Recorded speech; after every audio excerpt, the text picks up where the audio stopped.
अच्छा, इस प्रोजेक्ट के बारे में सर ऐसा है, देखिए मेरा ऑलरेडी रिटेल में एक पास एक्सपीरियंस है, काफी स्ट्रांग है। वैसे ओवरऑल तो मेरा वर्क एक्स 10 साल का है। तो ट्रेडिशनल रिटेल में मैं 2015 से हूँ, और वो एक दौर था जब मेरे को मैं चाय मसाले बेच रहा था, 5,000 दुकानदार, पूरा आधा यूपी कवर कर रहा था यहाँ पर, यूपी पश्चिम। और तब रूरल से संबंध काफी रूट लेवल पे जुड़ा हुआ कि what exactly is the situation in rural India and rural country. तो करेक्ट। मोटा मोटा हमारे देश में, मैं पहले 2017-18 की भूमिका बता देता हूँ, जब मैंने प्रोजेक्ट की मैं स्टडी कर रहा था।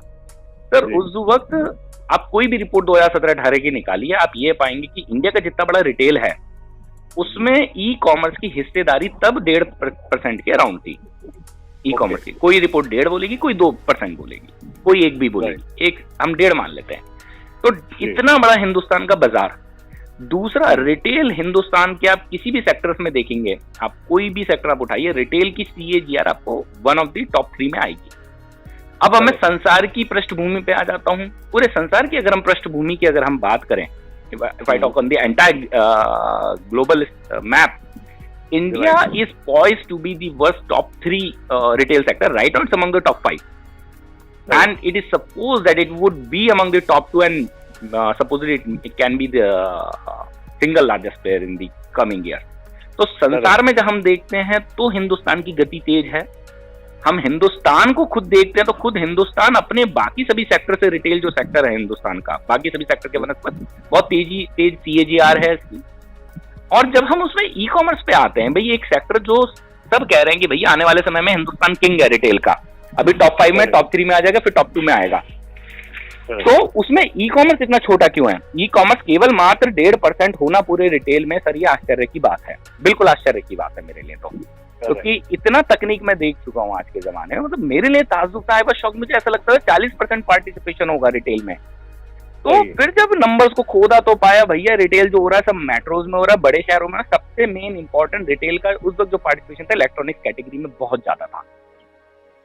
इलेक्ट्रॉनिक्स में अगर आप देखेंगे तो 40 से 50% की सेल ऑनलाइन होती है, बाकी सारी ऑफलाइन होती है। बट रिटेल में केवल इलेक्ट्रॉनिक्स नहीं आती, रिटेल में सब कुछ आता है। कोई भी चीज जो एक दुकानदार के थ्रू बिक सकती है वो सब रिटेल का हिस्सा है, केवल इलेक्ट्रॉनिक्स नहीं है। तो सवाल ये था कि भाई साहब प्रॉब्लम कहाँ पर है।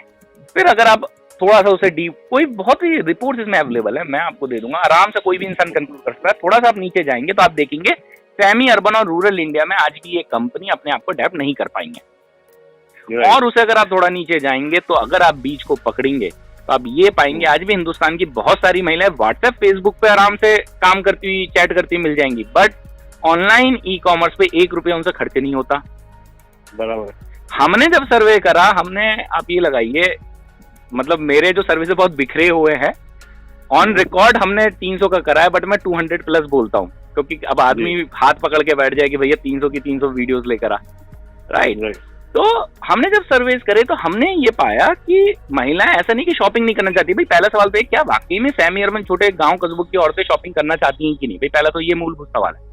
वो करना चाहती हैं, उन्हें जो समस्या आ रही है साहब, उन्हें समस्या आ रही है technical inability and lack of trust. उन्हें लगता है आज भी ऑनलाइन पे नकली मिलता है, उन्हें लगता है ऐसा हो गया तो मेरे पति क्या कहेंगे, भैया मैं वापस करूंगी, उनकी डांट पड़ेगी। Lot of peer pressure around with in the family and with in the society. महिलाओं के रैंडम सर्वे कराइए, महिलाएं बोलेंगी कि आज भी अकेले महिलाओं का घर से बाहर निकलना सोशल टैबू माना जाता है। महिलाएं आज भी घर से अकेले बाहर नहीं निकलती हैं, किसी कोई साथ में चाहिए। तो महिला आज भी बाहर नहीं निकल पा रही। आज का दुकानदार वो भी वही सामान बेच रहा है जो पहले बेच रहा था। दुकान उसकी छोटी सी, उसकी मजबूरी है, लिमिटेड वर्किंग कैपिटल है, लिमिटेड स्टोरेज कर सकता है। ब्रांड्स दिन पर बढ़ती जा रही हैं, मीडिया का एक्सपोजर बढ़ गया, फेसबुक व्हाट्सएप का एक्सपोजर बढ़ गया, बट मौजूदा जो अवेलेबिलिटी वो नहीं बढ़ पा रही है। तो इससे एक बहुत ही लेटेंट डिमांड जिसे हम बोलते हैं कि इसे अगर जो ये एक ऐसा मसाला तैयार हो गया, इस चिंगारी में जो आग लगाएगा सर वो इसमें पैसे कमाएगा। पहले ये था कि भाई मोबाइल फोन नहीं थे, जियो ने वो चेंज, पहले तो ये था मोबाइल फोन नहीं थे, फिर मोबाइल फोन, स्मार्टफोन्स आए, फिर ये था कि भाई मोबाइल फोन आ गए, डाटा नहीं था, वो जियो ने खत्म कर दिया। तो अब हिंदुस्तान में जिसे बोलते हैं सर पर्याप्त सामग्री तो है ये रूरल की।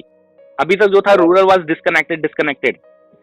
इस सामग्री में जो आग लगाएगा, बट इस सामग्री में आग लगाना आसान नहीं है, ये मैं स्टार्टिंग से बोलता हूँ। मैं जितने भी लोग बायर्स में इंटरेस्ट दिखा रहे हैं, मैं सबको बोल रहा हूँ भाई सर सीरियस प्रोजेक्ट, इसमें आप सोचो कि आप मुझसे खरीद लोगे एकदम से चल जाएगा, ऐसे नहीं है। ये एक ऐसा प्रोजेक्ट है, बहुत मेहनत बहुत मांगती है। रिटेल मेहनत ज्यादा मांगती है। एक्चुअली वो ग्राउंड पे ही करना पड़ता है। एब्सोल्युटली, बिल्कुल। तो उसमें या तो आपके पास देखिए टीम हो, मेरा सभी बायर्स को कहना, देखिए अगर आपके टीम नहीं है तो क्या, तो आपको at the end of the day आपको जो चीज 3 महीने बाद समझ में आएगी, मैं डे 1 पे आपको बता दूं, आपको टीम की इसमें इंटरनल खुद की एक टीम की जरूरत पड़ेगी कंट्रोल के लिए। अगर मैं आपको 20 बातें बताऊंगा, आप मेरी उसमें से 20 बातों को 10 बातों को ना चाहते भी शक से लोगे, भैया अभी आपका हमारा रिलेशन बायर सेलर का है और एक कॉम्प्लेक्स प्रोडक्ट की बाइंग सेलिंग हो रही है। तो मेरी सभी से गुजारिश ये है कि आप सबसे पहले, कोई भी बायर है भाई, आप अपने पास एक टेक्निकल एक्सपर्टीज से मेरा प्रोजेक्ट जज कराइए और एक ई कॉमर्स एक्सपर्ट से प्रोजेक्ट जज कराइए, फिर उसके बाद आप सभी कॉल लें। इससे क्या होगा कि अगर आपके मेरे मन में विश्वास बनेगा तो सर, क्योंकि मेरे को सपोर्ट तो आपको उसके बाद भी देना पड़ेगा प्रोजेक्ट की सेल के बाद, तो उसमें क्या होता है कि सर सिनर्जी बहुत मल्टीप्लाई करती है, कहीं भी शक आ जाता है तो, या कोई भी सवाल अगर शुरुआत में आंसर नहीं करे जाएंगे तो वो चीज ज्यादा लंबी फिर चल नहीं पाती है। करेक्ट। तो अब ये सब जब सर मैंने सारी चीजें सिचुएशन देखी, भाभी मेरे को एक चीज क्लियर हो गई थी कि बॉस अगर जो महिलाओं का आज हाथ पकड़ लेगा वो ना केवल ई कॉमर्स को जीतेगा, इतने सारे प्रोडक्ट्स एंड सर्विसेज हैं जो जिनकी नेचर बड़ी कॉम्प्लेक्स है और इन्हीं कारणों की वजह से उनकी सेल नहीं हो रही रूरल में, और उनमें अगर एक ब्रांड ने विश्वास बना दिए एक महिला के दिमाग में तो वो ब्रांड उस घर में घुस जाएगी, परिवार में। फॉर एग्जाम्पल इंश्योरेंस का आप एग्जाम्पल लीजिए, अगर 100+ एक ब्रांड बन जाती है सेमी अर्बन रूरल इंडिया की, जो औरतों की ट्रस्ट वर्दी ब्रांड बन जाती है, तो क्या कल को 100+ वो कॉम्प्लेक्स प्रोडक्ट नहीं ला सकती जिसपे अभी भरोसे की कमी की वजह से नहीं बिक पा रहे हैं? Insurance is one of them. तो ये आयाम बहुत है। तो keeping this thing in mind, I launch this project. बहुत सीरियस था, इसलिए स्टार्टिंग में प्राइवेट लिमिटेड कंपनी बनाई, बिल्कुल ये था कि सर बिल्कुल जान झुकेंगे और चलेगा। तो ऐसा नहीं था कि अपने को कहीं पैसे बचाने थे, स्टार्टिंग से बहुत ही सीरियस काम कर रहे थे, एक तजुर्बा भी था, MBA भी है, स्टार्टिंग से ही बिजनेस प्लान वगैरह बनाना, मार्केट रिसर्च करना। इनफैक्ट एक मैंने कंक्लूड वीडियो भी शेयर करी है, मार्केट रिसर्च जो हमने कंडक्ट करी थी, उसकी स्टार्टिंग की जो पहली मेल आई होगी उसमें आपको मिली होगी। तो हमने जी, तो हमने सर सितंबर 2019 में इस प्रोजेक्ट को लॉन्च करा जी। जब हमने लॉन्च करा तब तक हमने, अब हमारा मॉडल ये था कि सर जैसे ब्रांड है, manufacturer connects to a C&F, then C&F connects to a distributor connects to a wholesaler and retailer and then the customer. हमने जब औरतों का सर्वे करा, औरतों ने कहा कि भैया मैक्सिमम नकली मिलता है ऑनलाइन, तो हमें ये समझ में आया कि भाई साहब हमें ब्रांड्स को डायरेक्ट खुद खरीदना पड़ेगा, ब्रांड्स को डायरेक्ट ऑनबोर्ड करना पड़ेगा और हम डायरेक्ट कस्टमर को बेचेंगे ताकि विश्वास को बुलंद कर पाए कि 1% भी माल नकली, और नकली हो तो हम 1 करोड़ रुपए भरेंगे। और यही यूएसपी हमारी काम करी, बहुत ज्यादा काम करी है, in fact this did wonders for us. तो हमारे लिए चैलेंज हो गया ब्रांड्स को एक नए प्लेयर होते हैं ऑनबोर्ड हम कैसे करें, उन्हें कैसे लेकर आए, but this we sorted out. हमारे लिए दूसरा चैलेंज था हम किन कैटेगरीज से शुरुआत करें, कैसे शुरुआत करें, सारी कैटेगरीज पे चरणबद्ध तरीकों से रिसर्च करेगी and then we decided a priority group. तो हमें ये बहुत ही क्लियर हो गया था kitchen, dining, serving, kitchen appliance से शुरुआत करना इज द बेस्ट डिसीजन। इस डिसीजन को भी लेने में सर 1-1.5 महीने की मेहनत गई है, राइट। और इसके बाद क्या कैटेगरीज लॉन्च करनी है उनमें फिर फर्दर मेहनत गई है। तो इस कैटेगरी से हमने शुरुआत करी और हमारा मॉडल ये था कि ब्रांड या उनके डिपो, जैसे कि उनके डिस्ट्रीब्यूटर C&F से हम डायरेक्ट कनेक्ट करेंगे और हम डिस्ट्रीब्यूटर बन जाएंगे वर्चुअल, और हम छोटे छोटे कस्बों में वर्चुअल औरतों को एक वर्चुअल रिटेलर की तरह बना देंगे, उन्हें कोई निवेश नहीं करना पड़ेगा और वो कस्टमर से कनेक्ट करेंगे। फॉर एग्जाम्पल आपके पड़ोस में एक महिला हमारी वर्चुअल रिटेलर है, आपकी मदर के पास जाती है या आपकी वाइफ के पास जाती है, कहती है भाभी जी ऑनलाइन जो खरीदना हो मुझे बताना, 100+ की मैं वर्चुअल रिटेलर हूँ, जो रेट लिखे होंगे वही पैसे आपको देने, 1 रुपया नहीं देना एक्स्ट्रा, सारी जिम्मेदारी मेरी है, मंगाने की, आपको देने की, नहीं पसंद है वापस करने की, आपको कोई सिरदर्द नहीं लेना, आपको तो फ्री में सर्विस मिल रही है भाभी। तो बस यही एक मॉडल है जो बीच की सप्लाई चेन, जो पूरा वैल्यू एडिंग चेन जो इंडिया में जो सारा टेंजिबल है उसे हम वर्चुअल कर रहे हैं, हम डिस्ट्रीब्यूटर बने, हम वर्चुअल रिटेलर को स्थापित कर रहे हैं। ये मॉडल था। सितंबर में जब हमने लॉन्च करा था तब तक हमने महिलाएं नहीं स्थापित करी थी, बहुत ज्यादा काम चलता है सर इसमें बैकएंड में। हमारे लिए सबसे बड़ा चैलेंज था ब्रांड को लाना, ब्रांड को लाए तो सर उनके प्रोडक्ट पोर्टफोलियो नहीं थे। अमेजन फ्लिपकार्ट पे क्या होता है, मोर और लेस आपको जो सेलर्स होते हैं, ये एक मार्केट प्लेस मॉडल है, हमारा मार्केट प्लेस नहीं है, इसमें सेलर्स होते हैं और वो सेलर्स ही प्रोडक्ट लिस्टिंग करते हैं, प्रोडक्ट का कंटेंट लिखते हैं, उनकी प्राइसिंग वगैरह सब सेलर्स सब अपने आप करते हैं। अमेजन फ्लिपकार्ट ने एक इकोसिस्टम बना दिया है जो सेलर्स बायर्स के आपस के इंटरेक्शन को मैनेज करते हैं। हमारे मॉडल में सर हम खुद सेलर बन रहे हैं फॉर मेनी रीजंस, जिसमें one of the reason is in order to build a trust in the model. Model में ट्रस्ट कहां से आएगा, तो हम खुद सेलर बनने, तो हमारे ऊपर बहुत ज्यादा काम आ जाता है। इतनी सारी ब्रांड जिनके साथ हम जुड़े डायरेक्ट इनडायरेक्टली, तो उनके प्रोडक्ट पोर्टफोलियो सर हमने लिखे, ब्रांड से हमें बिल्कुल भी सपोर्ट नहीं था, बहुत ही हाईली मिसमैनेज्ड है, बड़ी बड़ी ब्रांड। आप उनके पास जाएंगे, उनके प्रोडक्ट कैटलॉग ढंग से नहीं मिलेंगे आपको, प्रोडक्ट कंटेंट नहीं मिलेगा, वो सब हमने लिखवाया। और हमारे लिए लिखवाना इसलिए भी जरूरी था ताकि something called search engine optimisation, उसमें हमारी रैंकिंग बढ़े। और इसी कारण से हमने डिसाइड करा हमें पहले वेबसाइट के थ्रू जाना है। हम अभी बहुत इनिशियल स्टेज में, once we finalise all our modules और हम बिल्कुल सुनिश्चित कर लेते हैं ये सारे मॉड्यूल्स, फिर हम ऐप पे जाएंगे। और वेबसाइट के आने के थ्रू हमें search engine optimisation, Google searching का हमें एक्स्ट्रा एड ऑन बेनिफिट मिलेगा, जो हमें मिला भी।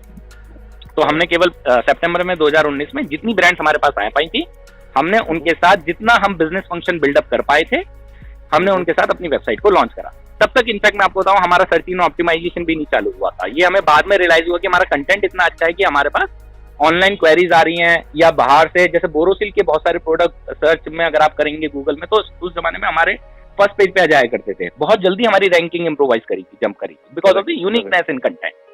तो हमने जब लॉन्च कर दिया, ग्राहक थे नहीं, कैनेडा एक सिचुएशन है, आप दोनों एक साथ हमेशा बिल्ड नहीं कर सकते।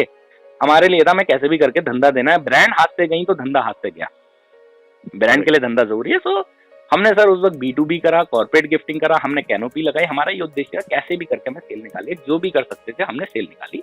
And we closed that 2019-20 approximately 6 lakhs of the cell.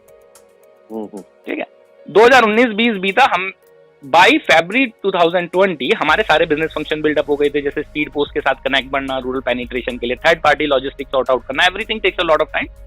हमारे सारे डिपार्टमेंट ऑलमोस्ट तब तक एक्टिवेट हो गए थे। We were running with like 14+ departments at the same time. तो तब तक हमारा फरवरी तक हमें इतना टाइम लगा सर सारे बिजनेस को केवल खड़ा करने में एंड ऑपरेशनली एक्टिव करने में with MVP phase 1। This is the time that went in this journey.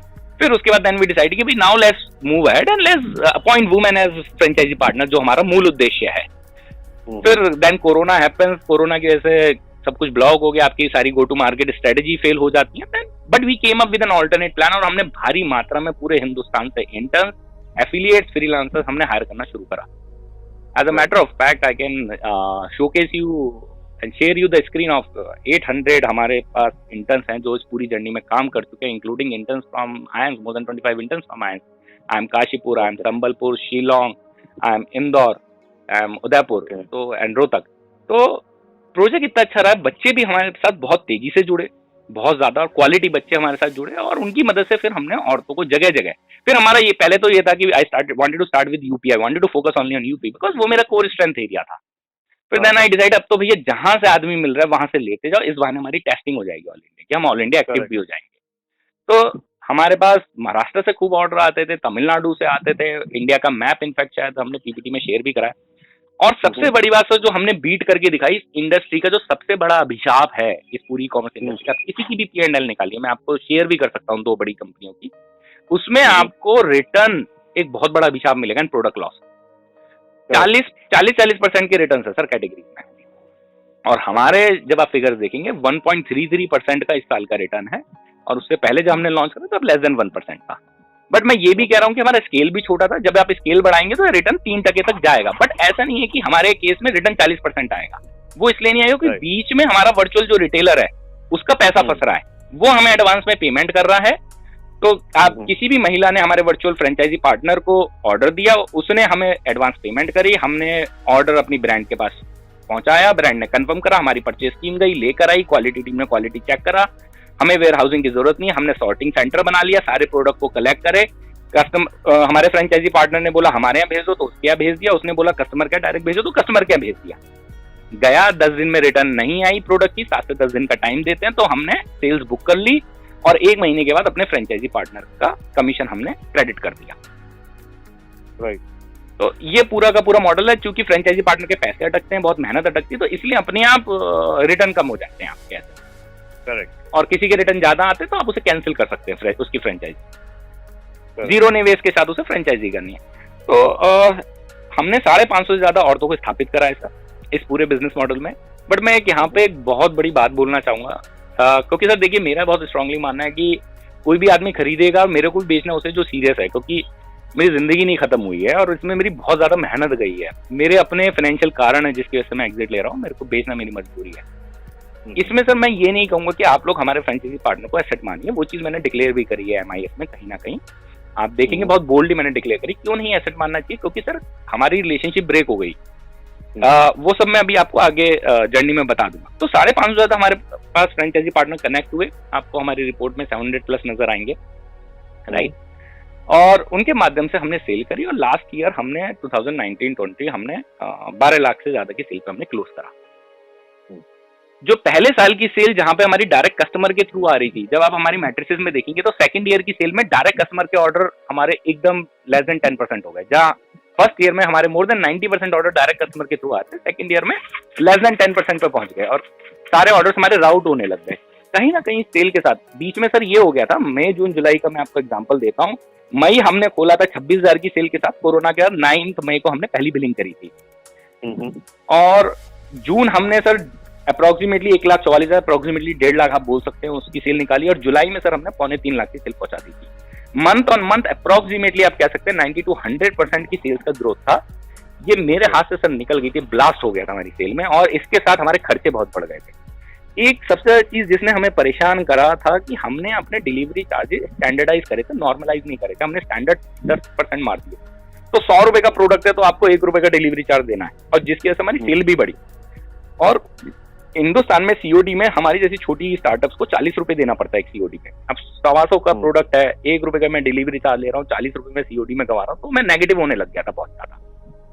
मेरे को ये समझ में आ गया था कि सर मेरे पास जितना पैसा है, ये मेरा जो अभी 6 महीने चल सकता है, 1 महीने भी नहीं चल पाएगा, जिसकी वजह से हमें अपनी सेल्स डीमोटिवेट करनी पड़ी खुद। क्योंकि मेरे पास सर मेरा ये था कि अब मैंने प्रोजेक्ट चला दिया, प्रूव कर दिया, मैं बस जिंदा रह जाऊं तो मेरे पास पैसा आ जाएगा। अगर मैं जिंदा नहीं रहा तो कोई इन्वेस्टर पैसा नहीं लगाएगा बंद दुकान पर। बंद दुकान पे फिर सर पूरा 100% बाई आउट होता है, सेल्स होती है प्रोजेक्ट की। तो keeping those thing in mind, हमने जो हमारे फ्रेंचाइजी पार्टनर्स थे, हमने डीमोटिवेट करना शुरू करा। हमने उनकी ट्रेनिंग ड्रॉप करी, उन्हें इनएक्टिव करना शुरू करा ताकि हमारे पास सेल्स ना आए। तो मेरा ये था कि सर सितंबर तक मैं पैसा लेना, वो टारगेटिंग $1 मिलियन ऑफ फंड्स। मैं बहुत ज्यादा एम्बिशियस था, मेरे को बड़ा मॉडल बनाना। अब ये आपके ऊपर है, मॉडल ऐसा नहीं है कि आपको $1 मिलियन से ही चल सकता है। मैंने प्रोजेक्ट्स में जो डॉक्यूमेंट शेयर करे MIS में, एक डॉक्यूमेंट भी शेयर करा है कि पहले 6 महीने में कितना खर्चा आएगा, और उसके बाद अगर आपको थोड़ा एम्बिशियस अगर आप हैं तो मैंने 3.25 करोड़ का भी डॉक्यूमेंट शेयर करा है कि 3.25 करोड़ रुपए आपके कहाँ कहाँ खर्च हो सकते हैं। वो मैंने काफी डिटेल में करा है। पहले 6 महीने केवल आपको इस प्रोजेक्ट को जिंदा करना, चलाना, ऑपरेशन करने में खर्चा आएगा, वो that's not a very big deal. वो 5 लाख के अराउंड का आपका खर्चा है पर मंथ, राइट। फिर आपके ऊपर है कि 6 महीने में आपके इतनी अंडरस्टैंडिंग आ जाएगी प्रोजेक्ट की कि आप इसे कितना बड़ा करना चाहते हैं, कितनी लागत लगाना चाहते हैं, वो सब आपको क्लियर हो जाएगा। फिर भी मैंने 3.25 करोड़ का एक एस्टीमेट पेश करा है बायर्स के लिए। तो ये हुआ कि सर मेरे को सितंबर तक पैसे लाने थे, पैसे मेरे पास लिमिटेड थे, मैंने सेल्स गिराना शुरू करा, पैसे नहीं आए, I could stretch to the max I could. जनवरी में हो गया सर कि I have invested my life savings into it, पैसा भी मैं रेस कर चुका था। देयर इज अ पॉइंट, मतलब बैंकरप्ट नहीं होना था मेरे को। तो when you already have funded with debts on you from family and friends, though I was comfortable, मुझे मालूम था कि अगर नहीं भी दूंगा 1-2 साल, people were really good enough to समझते हैं मेरे को, but still you are always under a burden, you cannot stretch yourself toward bankruptcy। या आप ये नहीं कर सकते आपके एम्प्लॉइज या टीम की पैसे नहीं मिले। फॉर एग्जांपल आज भी जो मेरी 11 लोगों की कोर टीम थी, अगर आप उसे आज भी ज्वाइन करना चाहेंगे तो you can always have a direct conversation. कोई भी एक बंदा ये नहीं बोल सकता कि हमारी कंपनी ने पैसे मारे, that's very open and blunt. तो विद दैट थिंग मेरे को समझ में आया सर पैसे खत्म हो गए, आगे नहीं बढ़ पा रहा है, I had no other option to tell the team कि भाई स्टार्ट अदर ऑप्शन। और जनवरी से हमने सर डाउन सीज कर दिया था कंपनी को, 90% डाउन सीज है। जनवरी के बाद से we are into a sleeping mode. All that we have done so far, anyone who buys this project not only buys the tag. एक ई कॉमर्स को बिल्ड करने में ना सर बहुत सारा इंटेंजिबल एसेट जाता है। जैसे मैंने एग्जांपल दिया, ब्रांड की इमेजेस, उनकी कंटेंट की इंफॉर्मेशन, काम को करने के एसओपी। सर हमारा काम करने का स्ट्रक्चर बहुत देसी नहीं था। अगर आप मेरे साथ बैठेंगे, मैं आपको पूरे प्रोजेक्ट की रिव्यू जब दूंगा, आप पाएंगे सर हमने बहुत स्टैंडर्ड, बहुत एक बड़ी कंपनी के फॉर्मेट में काम करा। मतलब 350, अगर 800 इंटर्न काम कर रहे हो, 350 was a peak at a point in time. जब 350 बच्चे एक साथ काम कर रहे थे, उनके कम्युनिकेशन को हमने बहुत इफेक्टिवली मैनेज करा। एंड दैट समहाउ शोकेसेस कि हम बहुत एसओपी ड्रिवन थे, मतलब हम बहुत एफएक्यूज ड्रिवन थे। हमारे यहाँ चीजों की बहुत स्ट्रक्चर्ड अप्रोच थी। That is all that you get in hand. For example, कल को आपको रिक्रूटमेंट करना पड़ता है, कोई भी इंसान इस प्रोजेक्ट को खरीदेगा, उसे तुरंत स्टार्ट करना होगा। उसके सामने पहली चीज आएगी कि भाई मैं रिक्रूट कैसे करूं। रिक्रूट करेगा तो पहली चीज आएगी भाई मैं जेडीज कैसे लिखूं। तो वो जेडीज उसे हमारे यहाँ से ऑलरेडी बनी बनाई मिलेंगी। उसके दिमाग में सवाल है कि भाई मुझे रिक्रूटमेंट करना, कहाँ पे जाऊं। आज रिक्रूटमेंट में 1 महीने की सैलरी मांगी जाती है। हमारे यहाँ 800 इंटर्न का डेटाबेस है, मैं सबसे बोलूंगा भाई उन्हीं से ट्राई करो, राइट। आपके वहां पे पैसे बचेंगे। अगर आप 10 बंदे भी उठाते हैं, एक बंदे को आप ऑन एन एवरेज 15,000 रुपए पे उठाते हैं, आपके 1.5 लाख रुपए तो आपके यहीं पे एक HR के बंदे के बच जाएंगे जो आपको बाहर से ला कर देता। ठीक है, अगर अब आपने एक बंदा रिक्रूट कर लिया, आपको उसे ट्रेन करना है, तो ट्रेनिंग के आपको सारे डॉक्यूमेंट्स इन प्लेस मिलेंगे। आपको जैसे फ्रेंचाइजी पार्टनर को अपॉइंट करना है, तो फ्रेंचाइजी पार्टनर को कैसे रिक्रूट करें, हमारा क्या प्रोसेस था, वो सारे डॉक्यूमेंट हमने ऑलरेडी बना रखे हैं, राइट। जैसे हम लोगों ने अपने बायर्स के रिक्रूटमेंट के लिए हमने एक स्टैंडर्डाइज मेथोलॉजी अडॉप्ट करी। हमने ऐड डाला, ऐड के बाद जो भी हमारे पास इन्फॉर्मेशन आ रही है उसे हम एक इन्फॉर्मेशन रिक्वेस्ट फॉर्म में कैप्चर कर रहे हैं। एक गूगल फॉर्म है, उसमें हम फिल कर रहे हैं वो सारी information. So this is the process in place. ये सारे प्रोसेसेस, ये सारी इंफॉर्मेशन आपको हैंडी आएंगे। इसकी कीमत सिर्फ वो लगा पाएगा जिससे अपने समय की कीमत है। एक ही आदमी है जिसके 2 उद्देश्य हो, जिसका इस टाइप के प्रोजेक्ट में बहुत इंटरेस्ट हो और जिसके समय की कीमत हो। अगर आप इस प्रोजेक्ट को जिस स्टेज पे आज हमें, अगर आप 0 से बिल्ड करने जाएंगे तो मैं लिख के दे सकता हूँ 1.5 साल आपके कहीं नहीं गए। अगर आपको हमने 1.5-2 साल बचाने हैं तो आप हमारे प्रोजेक्ट को बाय आउट करिए। चैलेंजेस में क्या है, आप ये स्लीपिंग मोड में आपको इसे जगाना पड़ेगा। उसका लेट्स से 6 मंथ्स का ड्यूरेशन, उसका खर्चा मैंने लिखा है। उसे आप कम भी कर सकते हैं, ज्यादा भी कर सकते हैं, वो भी मैंने उसमें मेंशन करा है। और आप कितनी एम्बिशन के साथ इसे चलाना चाहते हैं वो कॉल आपको लेनी पड़ेगी। दूसरा, मेरा सभी बायर्स को कहना है कि यार कुछ लोग ऐसे रखो अपनी टीम में, कम से कम 2 पार्टनर्स की टीम होनी चाहिए। कोई भी बायर हो, कम से कम एक टैग का बंदा हो। That really comes very handy. मतलब एक टैग का बंदा होने से बहुत हिम्मत बढ़ती है। और अगर 3 लोगों की टीम है, that's an amazing team. If you are a team of 3, that would really help a lot, जिसमें से एक CFO हो जाता है, एक CEO हो जाता है या एक CEO हो जाता है। तो मैं अकेला था सर, ये भी एक बहुत बड़ा मेरे साथ नेगेटिव गया। मैं इन्वेस्टर के पास गया था, I had a very decent connect. In fact मैं सारे इन्वेस्टर्स की डिटेल भी शेयर कर दूंगा एनीवन आस्क्स फॉर। तो 70 से ज्यादा पिचिंग्स मेरी रही हैं। बहुत जगह से तो कारण नहीं मिले, बहुत जगह से कारण मिले। तो मोर और लेस सर अकेले होने के ऐसा कोई रिस्क नहीं लेना चाह रहा था, अकेले घोड़े पे सर दाव नहीं लगा रहे थे। And that is one of the major mistake I did. मतलब सर गलती भी नहीं कहूंगा। स्टार्टिंग में को फाउंडर्स ढूंढे अपने साथ की उम्र के जो लड़के हैं, सब 35 साल बड़े, सब कोई रिस्क नहीं लेना चाहता, 20 बच्चे हुए हैं। सबने कहा बंसल भाई तेरे अंदर ही करता है भाई, हमसे हाथ जुड़वा ले भाई। सही है। तू पैसा बता दे। तो मैंने फिर ये कहा भाई ठीक है तू पैसे ही डाल ले भाई, साथ में नहीं आ रहा तो मैं को फाउंडर नहीं बना पाया स्टार्टिंग में सर। हम उस एज पर, हम ये 35 की एज के बाद फिर आप जब को फाउंडर बनाते हो थोड़ा प्रोफेशनल्स बनाते हो 10-1 साल के। अब अंधेरे में तीर नहीं चलाते कि चलो ओपन मार्केट में गए, कोई मिला, समझ में आया, फिर कल उससे लड़ाई झगड़ा हो रहा है। ऐसा नहीं होता बच्चों वाला तरीका। आप फिर लंबा टिकते हो किसी के भी साथ। और जब थोड़ा 10 साल का तजुर्बा हो जाता है, आसानी से आपको कुछ समझ में भी नहीं आता। बहुत कोशिश करी थी सर मैंने, को फाउंडर ढूंढने की एक टीम बन जाए, वो somehow I could not make it. और शायद भगवान को ये मंजूर था। फंडिंग के लिए ऐसा नहीं था। उम्मीदिया नेटवर्क ओपनली मैं एक बड़ा नाम ले सकता हूँ, दे वर इंटरेस्टेड। उम्मीदिया नेटवर्क कोई भी आपको स्टार्टअप में बताएगा कि कितना बड़ा नाम है। They really like the project, many of the people have like the project. इसका प्रमाण इस बात में IIMs के कंपटीशन में टॉप 30 में आए हैं। 2021 में एक कंपटीशन खत्म हुआ IIT मुंबई का, जिसमें हमें $10,000 का इनाम मिला है। उसमें हम फाइनल्स में थे। दैनिक जागरण में हमारी कवरेज हुई है। यहाँ के बहुत सारे 20 स्कूल्स ने हमारी केस स्टडीज को पकड़ा है, जिसकी वजह से हमें एक स्ट्रॉन्ग PR मिली है। और छोटे मोटे इवेंट्स बाकी तो मैंने उसमें मेंशन कर ही दिए हैं PPT वगैरह में। मैं आपको एक डॉक्यूमेंट भेजूंगा MIS का, जो कंपनी की 2 सालों की MIS मैट्रिसेस कवर करेगा। एक कंपनी का डिटेल डॉक्यूमेंट, ठीक है ना, और कुछ क्रेडेंशियल।